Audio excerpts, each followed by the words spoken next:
Hi guys, আসসালামু আলাইকুম রহমতুল্লাহি বারাকাতু। আশা করি দেশ প্রবাসের ভাইয়েরা সবাই ভালো আছেন।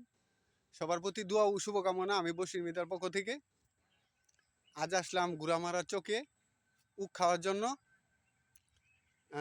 উক খাওয়ার জন্য উকের ক্ষেতের মালিককে একটু পরীক্ষা করার জন্য আসছিলাম। ইতিমধ্যে দু তিনটা উকের মালিককে পরীক্ষা করি।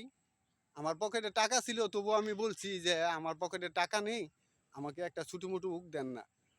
কিন্তু দু তিনটা মালিকই বলছে টাকা ছাড়া কোনো উক দেওয়া যাবে না।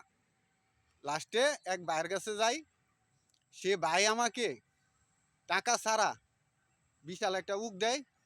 এই যে বিশাল উক, প্রায় উকটার দাম আছে 70 টাকার মতো বাজারের মূল্য। মানুষের সবার মন মানসিকতা যে এক না, এখন এটার প্রমাণ পাওয়া গেল।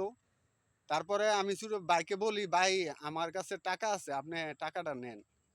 ওই ভাইকে আমি উকের টাকাটা জোর করেও দিতে পারিনি। ভাই, দুনিয়াতে মানুষ তো সবাই, কিন্তু মানুষের মতো মানুষ সবাই না।